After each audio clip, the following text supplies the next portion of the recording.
आज़ादी की वो रात जब भारत ने गुलामी की बेड़ियां तोड़ी और एक नई सुबह की ओर बढ़ चला। आइए आज हम उस ऐतिहासिक रात के बारे में जानते हैं जब भारत ने अपनी आज़ादी का जश्न मनाया।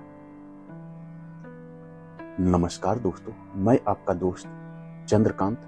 स्वागत है आपका आपके अपने चैनल सी के कमलेश 2.0 में। 14 अगस्त 1947 की रात एक ऐसी रात जिसने भारत के इतिहास को हमेशा के लिए बदल दिया।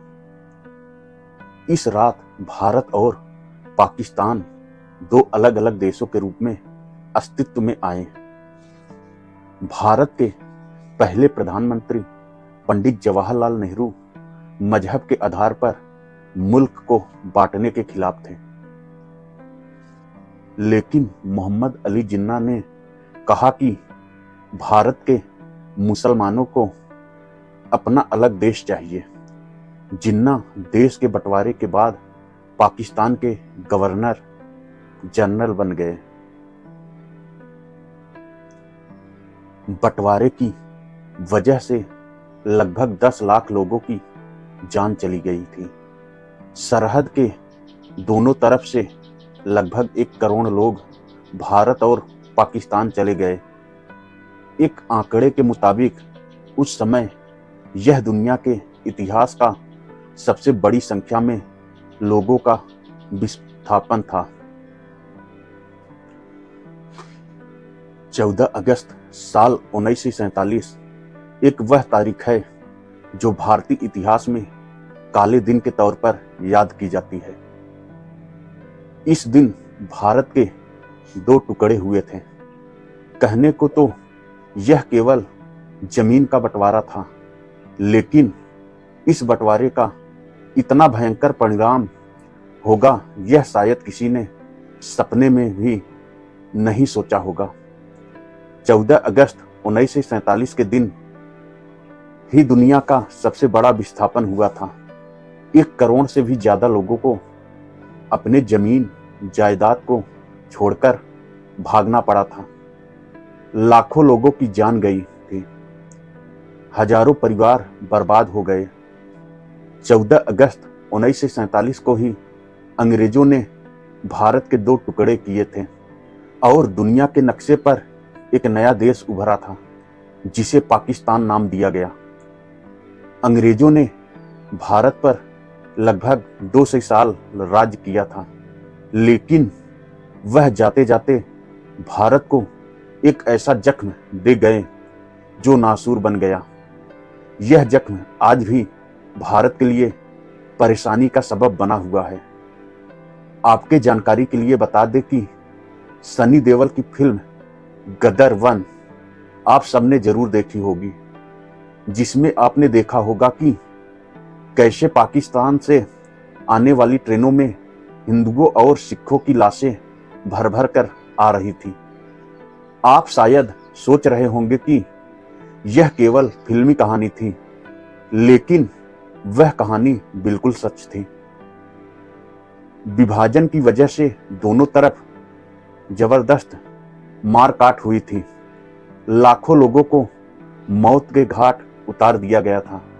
हजारों महिलाओं को बच्चियों का बलात्कार किया गया था। हजारों लोग दिव्यांग हो गए थे। पाकिस्तान से जान बचाकर आए लाखों परिवार देश में शरणार्थी की तरह रहने लगे। कई परिवार तो ऐसे भी थे जिनका पाकिस्तान में सैकड़ों एकड़ जमीन थी, जमा जमाया कारोबार था, लेकिन विस्थापन की वजह से उन्हें भारत में 2 वक्त के खाने के लिए भी मोहताज और सरकारी मदद के भरोसे होना पड़ा। भारत का विभाजन विभिन्न राजनीतिक, सामाजिक और धार्मिक कारकों का परिणाम था। भारत को स्वतंत्रता देने का ब्रिटिश सरकार का निर्णय बढ़ते राष्ट्रवादी आंदोलन और भारतीय लोगों की स्वशासन की इच्छा से प्रभावित था। हालांकि विभाजन मुख्य रूप से हिंदू और मुस्लिम समुदायों के बीच धार्मिक तनाव का परिणाम था। साल 1947 में स्वतंत्र होने से पहले भारत को ब्रिटिश भारत या ब्रिटिश राज्य के नाम से जाना जाता था। यह भारतीय उपमहाद्वीप में ब्रिटिश औपनिवेशिक शासनकाल का था, जो 17वीं शताब्दी में ब्रिटिश ईस्ट इंडिया कंपनी की स्थापना के साथ शुरू हुआ और 1947 के भारतीय स्वतंत्रता अधिनियम के तहत समाप्त हुआ। 1947 में ज्यादातर मुसलमान भारत से पाकिस्तान नहीं जा पाए या नहीं जा सके, क्योंकि सभी मुसलमान अलग पाकिस्तान की मांग नहीं कर रहे थे। कांग्रेस पार्टी में शामिल कई मुसलमान थे जो संयुक्त भारत के लिए काम कर रहे थे। वे मौलाना आजाद के तर्क से आश्वस्त थे कि भारत में उनका भला होगा। 1906 में मुसलमानों के एक दल मुस्लिम लीग का गठन हुआ। 1930 में मुस्लिम लीग तथा अन्य दलों के नेताओं को इस बात का डर था कि यदि भारत स्वतंत्र हो गया तो उसमें मुसलमानों की भागीदारी बहुत कम हो जाएगी, क्योंकि वे अल्पसंख्यक हैं। इसी कारण से उन्होंने एक अलग राष्ट्र की मांग की। आजादी और देश का बंटवारा दोनों एक साथ हुए। भारत को आजादी बंटवारे की कीमत पर मिली। बहुत साल पहले हमने नियति से वादा किया था और अब वह समय आ गया है जब हम अपनी प्रतिज्ञा को पूरा करेंगे। पूरी तरह से या पूरी तरह से नहीं, बल्कि बहुत हद तक।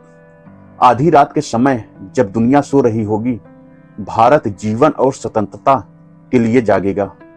एक क्षण आएगा जो इतिहास में बहुत कम आता है, जब हम पुराने से नए की ओर कदम बढ़ाते हैं, जब नए युग समाप्त होता है और जब एक राष्ट्र की आत्मा जो लंबे समय से दमित थी और अभिव्यक्ति मिलती है।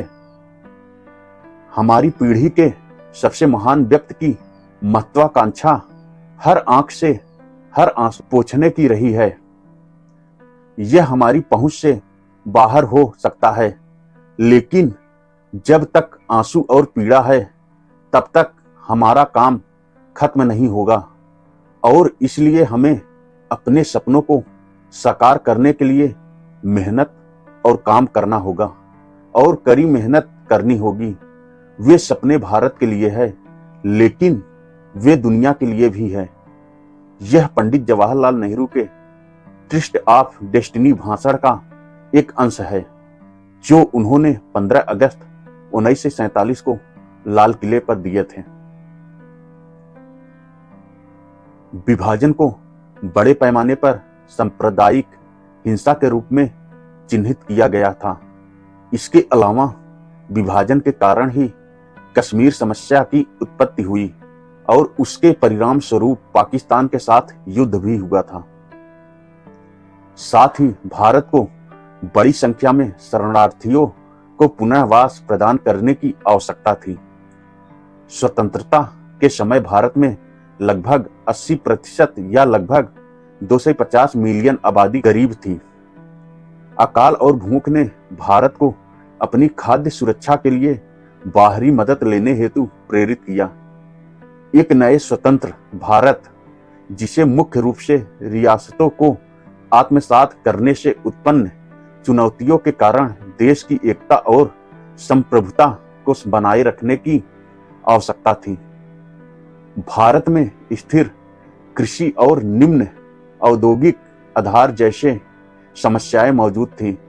वर्ष 1947 में भारत के सकल घरेलू उत्पाद में कृषि का 54% हिस्सा था। स्वतंत्रता के समय भारत की 60% जनसंख्या जीविका के लिए कृषि पर निर्भर थी। अधिकांश विकासशील देश संयुक्त राज्य अमेरिका या सोवियत संघ की दो महाशक्तियों में से किसी एक से जुड़े हुए थे। भारत ने शीत युद्ध की राजनीति से दूर रहने और इसके अतिरिक्त विकास पर ध्यान केंद्रित करने के लिए गुट निरपेक्षता की नीति का पालन किया। सामाजिक, आर्थिक और राजनीतिक चुनौतियों के कारण स्वतंत्रता की पूर्व संध्या पर कई ब्रिटिश विद्वानों ने भविष्यवाणी की थी कि भारत एक राष्ट्र के रूप में जीवित नहीं रहेगा। हालांकि यह इसके संवैधानिक सिद्धांतों के प्रति भारत की मजबूत प्रतिबद्धता ही थी, जिसने भारत को न केवल एक राष्ट्र के रूप में जीवित रहने के लिए बल्कि एक स्वतंत्र देशों के नेता के रूप में उभरने हेतु भी प्रेरित किया। तो दोस्तों, इस वीडियो को यहीं पर समाप्त करते हैं, क्योंकि वीडियो काफी बड़ी हो रही है। अगर आपको आजादी के बारे में और जानकारी चाहिए तो कमेंट करके जरूर बताएं। मैं आपके लिए एक संपूर्ण वीडियो बना दूंगा।